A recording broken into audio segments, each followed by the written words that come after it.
Good day, everyone here in this room. I appreciate your presence here today amidst what has undoubtedly been a difficult period for all of us. We are very grateful from the bottom of our heart to all of you who have come joined with us in this stress debriefing session. Indeed, before we commence, allow us to introduce ourselves as your facilitators for this period. I am Ellandreah ZAMORANOS, and alongside with me is Janiel Semira. Our purpose here is to facilitate and offer assistance and guidance throughout this endeavor.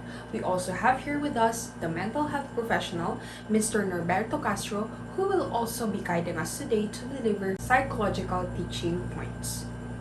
At this particular juncture, let us delve into the purpose of our gathering. Our focus today revolves around conducting a stress debriefing session in the aftermath of what had happened in our barangay. The objective of this debriefing session is to establish a secure environment wherein survivors can openly articulate their emotions, recall their encounters, and provide comfort from communal assistance. Through the acknowledgement of trauma, defining of coping mechanisms and strategies, and exploration of therapeutic possibilities, the session endeavors to inspire survivors with the capacity to go on their path in recuperation filled with fortitude and resilience. Prior to proceeding, it's a must to highlight the significance of confidentiality and reverence in our discourse. Information exchange with this setting remains confidential to cultivate a trusting environment conducive to open and honest expression. Furthermore, I urge everyone to engage in active listening and empathy, acknowledging the uniqueness of each individual's experiences and ensuring mutual respect for differing perspectives. Finally, I want to encourage you that expressing your sentiments during our discussion is purely natural, as they will truly be seen in the space we have right now, and it is vital to acknowledge them wholeheartedly without surrounding judgment. Before we begin, let us gather ourselves up first as we formally start our heart-to-heart conversation in a little while. Could you give our team a brief overview of what happened from where you were prior to the situation? Does anyone want to initiate and speak their mind out? To start this, my name is Emil. Before the typhoon hit, I was at home with my family, enjoying a cozy evening. We were just finishing up dinner when we heard the first rumbling of the storms. My name is Danneilla, and by that time I was at work, rushing to meet a tight deadline. The office was buzzing with activity, but there was a sense of excitement in the air as we anticipated the approaching storm. I thought it was just a typical typhoon that would hit. I am Camille, and during those times, I had decided to take a drive along the coast, enjoying the scenic views and the sound of waves crashing against the shore. But as the storm approached, the skies started to turn gloomy. I also heard a loud siren, so I immediately rushed to my house. My name is Angela, and I was volunteering at the local animal shelter, playing with the dogs and cats to keep them calm during the storm. We were in the middle of feeding time when the power went out, signaling the start of a long night ahead. Hello everyone, my name is Clinton and I was at a friend's birthday party. Surrounded by laughter and music, we were all having a great time until the wind started howling outside and we realized the severity of the situation. That's when panic set in and we scrambled and found shelter. Everyone was shouting. Now we all heard everyone sharing their own experiences before the stride of the typhoon. At this point, what was your first thought once you realized you were already in that particular situation? There's no rush. Please take your time, and again, all information will be kept confidential. So, does anyone want to initiate? I remember feeling a mix of fear and uncertainty. Typhoons are no joke, and when you realize you're in the thick of it, start wondering about the worst case scenarios. I was thinking about my family, whether we'd make it through okay. For me, it's all the saddest seeing everything we'd worked for, everything we built, just wash away like it never mattered. It's heartbreaking, and it's hard to find any kind of hope in the midst of it. Thank you for sharing, Sir Emil. Things must have been incredibly scary for you and your family. Mom Daniela, how about you? What were you feeling during the typhoon? For me, it was more about immediate survival instinct kicking in. I remember feeling this rush adrenaline like, okay, I need to find shelter, secure whatever I can, and brace myself. There was no time to dwell on shock. It was all about action. Honestly, it's not knowing that gets me the most. Not knowing if my loved ones are safe. Not knowing if we'll have a home to go back to.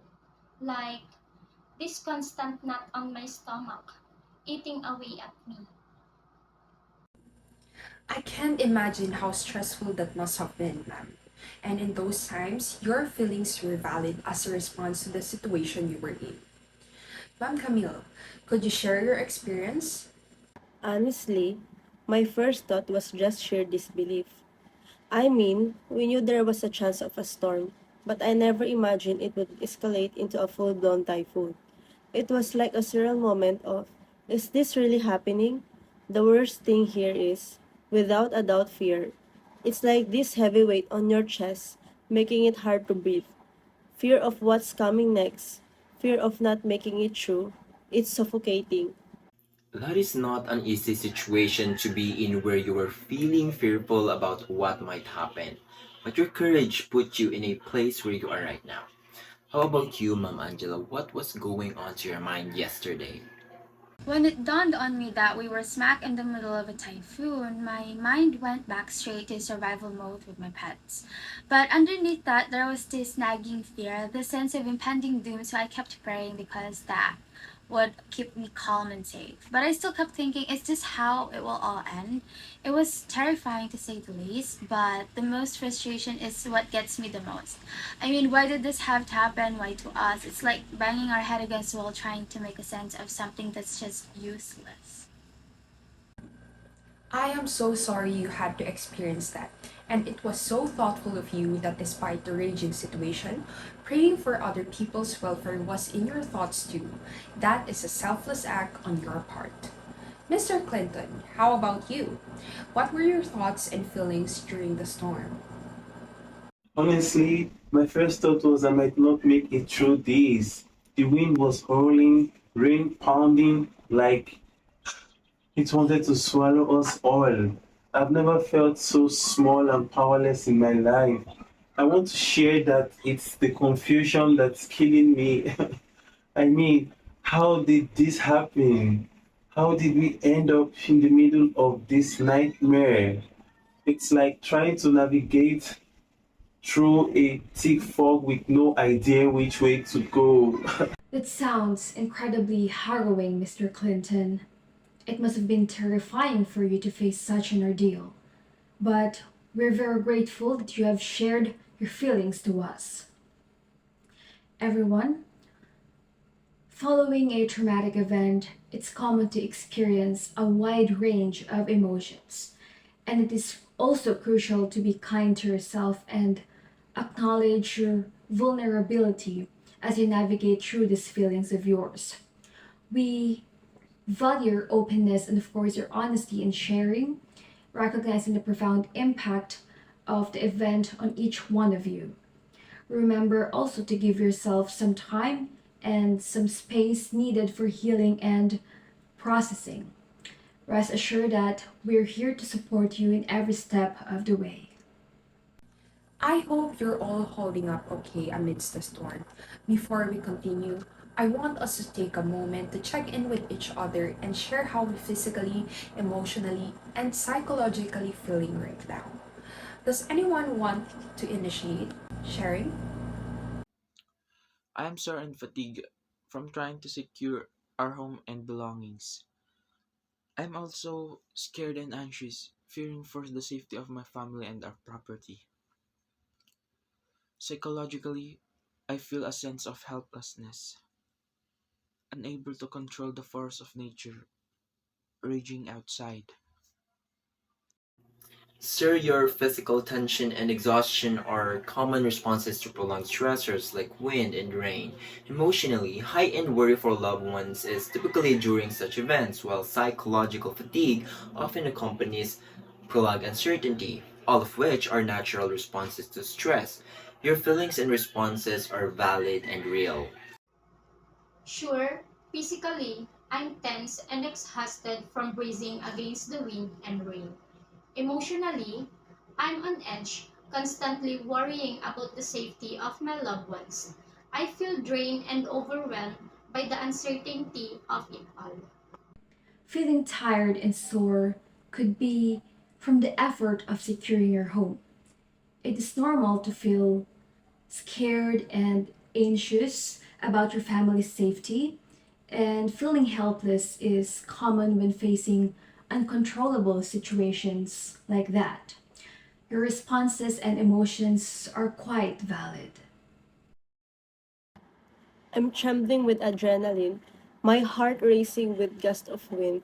Emotionally, I'm overwhelmed with fear and uncertainty, wondering what the aftermath of this storm will bring. Psychologically, I feel a sense of distress and I cannot stop feeling it. Ma'am, your trembling and racing heart are signs of high-end adrenaline, which often accompanies fear and uncertainty during a storm, leading to a psychological distress. So it's completely understandable for you to feel as you do. Physically, I'm tense and fatigued from the stress of the situation. Emotionally, I'm overwhelmed with a grudge. My thoughts consumed by worries about the safety of my pets. Psychologically, I feel a sense of helplessness grappling with the situation that some things are just beyond my control. Prior to proceeding, it's a must to highlight the significance of confidentiality and reverence in our discourse. Information exchange with this setting remains confidential to cultivate a trusting environment conducive to open and honest expression.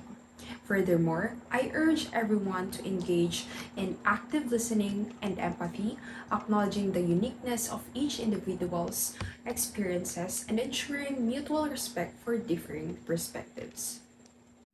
Physically, I'm shaking with adrenaline in my muscle, tense from bracing against the storm. Emotionally, I'm terrified and overwhelmed, my mind racing through thoughts of what might happen next. Psychologically, I feel a deep sense of dread, my thoughts consumed by fear of the unknown. Sir, I followed what you have said. Your shaking and tense muscles are indications of adrenaline response, while feelings of terror, overwhelm, and dread are common emotional and psychological reactions to the uncertainty, all of which are typical during emergencies. Now we've reached the final phase of our critical stress debriefing session. This is an opportunity for any of you to ask questions or seek guidance on what to do in the aftermath of the typhoon. So please feel free to share any concerns or uncertainties you may have. I'm feeling overwhelmed by the damage caused by the typhoon. How can I begin to clean up and rebuild? Well, cleaning up and rebuilding after a disaster can be a daunting task, but it's important to take things one step at a time. So start by assessing the damage to your property and prioritizing tasks based on the urgency and safety. Reach out to the local authorities and relief organizations for assistance and guidance. Remember to take breaks when needed and lean on your support network for help. I'm worried about the safety of my family and friends who may be affected by the typhoon.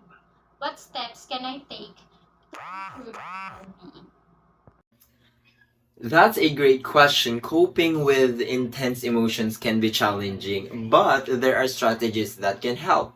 It's important to find a healthy outlet for your emotions, such as talking to a trusted friend or counselor, practicing relaxation techniques like deep breathing or mindfulness, and engaging in activities that bring you comfort and joy. I'm struggling to cope with the emotional toll of the typhoon. What can I do to take care of my mental health during this time? Taking care of your mental health is crucial, especially during times of crisis. Make self-care a priority by engaging in activities that help you relax and unwind, such as meditation, exercise, or spending time with your loved ones. Reach out to a mental health professional or support group if you need someone to talk to. Remember, it is okay to ask for help when you need it. How can I prepare for future emergencies or natural disasters to minimize the impact on myself and my community? Well, preparing for future emergencies is important for ensuring your safety and the safety of others. Start by creating an emergency plan for yourself and for your family, including evacuation routes and communication strategies. Stock up also on essential supplies like food, water, medications, and stay informed about the local emergency protocols and resources. And also consider volunteering with community organizations to help with disaster preparedness efforts. Alright, so does anyone still have any questions? Alright, as we conclude our stress debriefing session, I want to take a moment to express our sincerest gratitude with my team to each one of you for your participation and openness. All throughout this process, it's been incredibly valuable to hear your thoughts and, of course, your feelings. And I hope you found this session helpful and beneficial in navigating the stressors you have encountered. Absolutely. Your willingness to engage in this debriefing is a testament to your commitment to your well-being and that of your peers. Remember, the insights gained here can serve as a valuable tool as you move forward, whether it's in coping with the aftermath of a challenging event or in preparing for future stressors. Indeed, and as we wrap up, I just want to emphasize the importance of self-care. Take the time to reflect about what you've learned today and how you can apply it to your daily life. Remember to be kind to yourselves and reach out for support if you need it. We're here for you and we believe to your resilience. Everyone, thank you once again for your participation. If you have any further questions or concerns to us, don't ever hesitate to reach out to us. Take care and know that you have the tools and support to navigate through whatever challenges that may come on your way. So, this concludes our stress debriefing session. Wishing you all strength and peace moving forward.